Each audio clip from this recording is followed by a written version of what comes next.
afternoon. And, with the college football playoff looming, it's hard not to continue those conversations surrounding the Georgia Bulldogs and the Alabama Crimson Tide.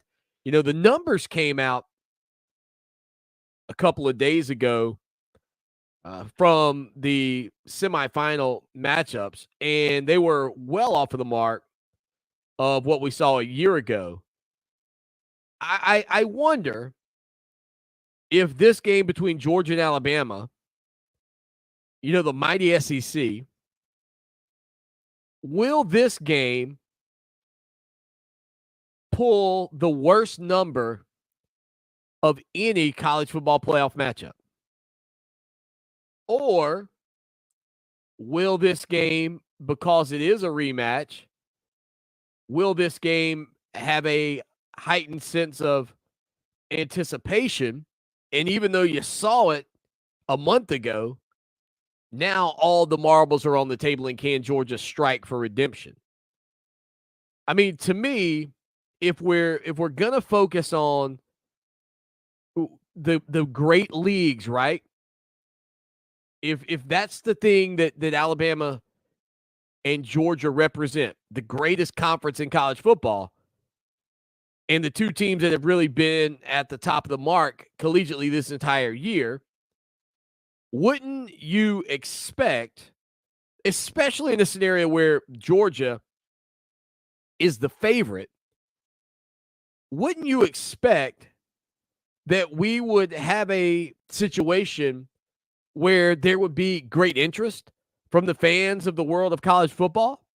I mean, wouldn't that be the thing that would be most likely? But instead, I think there's a chance that this college football playoff might present the worst numbers of any national championship game. And that, I think, is another disappointing byproduct of a 4-team playoff. And I think that an expanded playoff, as I have noted multiple reasons why I think it would be better, but the more I think about it, I believe an expanded playoff, even if it presented you with Georgia and Alabama, even if that's where you ended up, I think the fact that people would feel as if there had been more opportunities for more teams. Like if you get a rematch in the Super Bowl, I don't get the sneaky feeling that people are going to sit around and go, yeah, you know what? I've seen that, been there, done that. But if teams climb through more difficult scenarios to get into the postseason, or to get into the championship through more teams during the postseason, I think you tend to lessen that blow of, yeah, we've seen this one before. The other thing you could make an argument about, and I don't know that personally I would, but you might be able to make the argument that a willingness or a reduction of not having conference championship games would also prevent this. And there have been talks of a playoff where the winners of divisions, navigate their way into, like if you did a 16-team playoff, take all the division champs. Thus, you avoid that, quote, conference championship rematch a month later. Now, is there a chance that, let's say a couple of teams are really good? Say Auburn and Alabama are really good one year, and Alabama's going into the playoff, but Auburn wins the division, and Alabama is still one of the top teams, and those two whittle down and face off. Would that bother people? I don't know that it really would as much. And I really don't think it would bother people all that much if they rematched in like the round of 8, or maybe even the round of 4. If you avoid the championship game rematch. And I don't have all the answers in front of me here. And I don't know that anybody really does. I think part of the equation is how healthy is for the sport to have a rematch of a conference championship game just a couple of weeks later. And that was the exact same conversation that we had years ago when Alabama and LSU were battling, or even when Alabama and Georgia were battling back in 2000 and was that 17? But don't forget, Alabama wasn't in the SEC championship game that year, so it wasn't a rematch when those two teams got together. It was just two SEC teams that hooked up. Now, looking at the historical data on it, the last BCS matchup, Auburn and Florida State, national championship, pulled 26.2 million viewers. 26.2 million.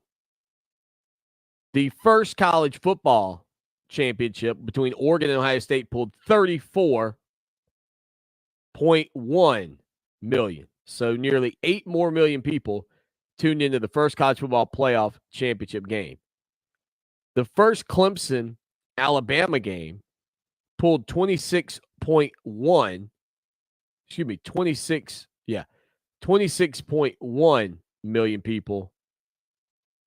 The following year, the rematch between Clemson and Alabama pulled 25.2 million. Then the Alabama-Georgia matchup actually pulled 28.4. But again, don't forget, that wasn't a rematch just a couple of weeks later, and that's where I think this game could be affected.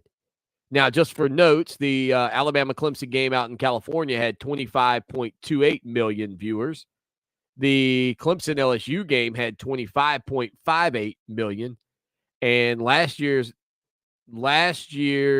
national championship had just 18.6 million. Nearly a 7 million person drop-off from the Clemson-LSU game. As a matter of fact, the Clemson Fiesta Bowl against Ohio State last year at 21.15. That was more than, the Clemson-Ohio State game where Trevor Lawrence and those guys lead the comeback. 21.1 million viewers in that matchup. That was more than the playoff national title last year or the Rose and Sugar Bowl. Either one. So, again, what does this number look like from Georgia and Alabama? I think it could be a significant drop-off.